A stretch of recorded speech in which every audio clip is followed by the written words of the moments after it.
Update with Jim Stewart. I'm the Chief Investment Officer here at Worth Asset Management. Today is October 23, 2023. This week we get the first estimate of third quarter GDP. We get the PCE index, which is the Fed's preferred inflation gauge, on Friday. And then we get a lot of big tech earnings. But first, let's take a look at the market and see how we're doing. All right, this is a great chart from Bianca Research. And it goes over the S&P 500 index on a year-to-date basis and also the drawdowns.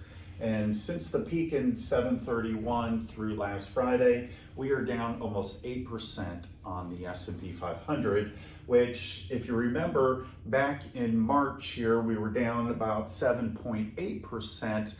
A lot of that had to do with the bank failures. And luckily for the Fed and Jamie Dimon at Chase, they went out and secured the market and the market rebounded. But let's see what's going to happen with this drawdown today.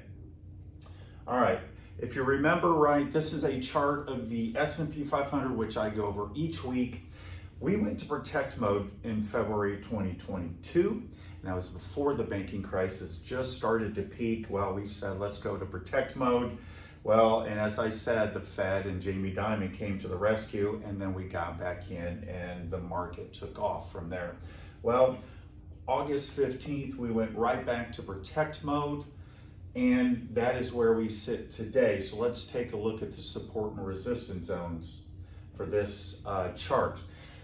As you can see, the market's trading inside that resistance zone, and once it broke out, it's going to have to now try to find the next support level, and it did in about the 4,200 zone, and it's been trading inside of that for right now. Remember, the 200-day moving average is about 42.35 as of last Friday, and we're sitting exactly right on top of that, plus or minus about 7 S&P 500 basis points. So let's take a look at another very interesting chart. This is the chart of the Russell 300 total market index. This includes the micro caps, small caps, mid caps, and large caps. And its year-to-date return is about 7.6%. But if you take out the Magnificent Seven, the Facebook, Meta, Apple, Amazon, Google, Microsoft, Nvidia, and Tesla, the total return of that market is -1. So those particular companies have been driving this market for 2023. You take them out, you're actually negative. And if you dive down a little bit more into it, microcaps are down 13.5%, small caps down 4.6%, and even the mid-cap companies are down 1.5%. So it's really concentrated in about 7 to 10 names in the equity markets that are driving this, and we have 4 of them that will be reporting this week. So in order for this market to continue, those 4 have got to produce, and they've got to have forward guidance moving forward that's going to be positive for this market to take off.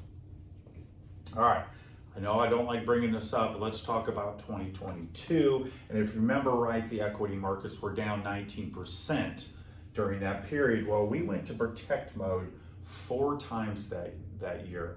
And I know that seems like a lot, but the market was choppy. It just was trending down. And what we did want to do was make sure that, is it just a normal pullback, or is there something more? Don't know. We're going to go ahead and follow our process, and our process got us out when the market went down 9%, 17%, and again 8%. And then we got back in when we got the all clear. So keep it in mind, if you don't have something like this in place, you were down 19 or probably more, because not only that, the bond market was down in 2022. But what about, Jim, what about bonds? Well, this is the Bloomberg US Aggregate Bond Index, which is very similar to the S&P 500 for bonds. And this is a chart of the total return over the last 50 years. And something that is very unique is happening that has never happened before.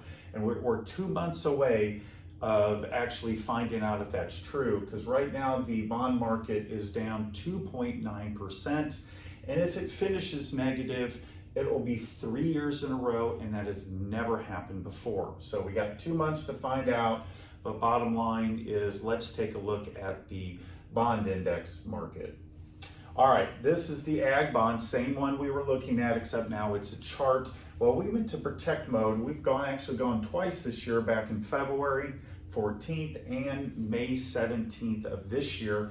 And guess what? We remain in protect mode on the bonds, where the performance is down, like I said, 2.9, almost 3% on a year-to-date basis. Well, by protecting this right here and avoiding this huge drawdown of almost 6% on the bond index, our clients have actually been in protect mode, so they're actually positive on their bond portfolio year to date, where the bond market is negative. So you've got to have something like that in place, not only on the equity side, but on the bond side. And if you don't have something like that in place, maybe you need to get a second opinion or get another advisor that can implement these type of strategies in your portfolio.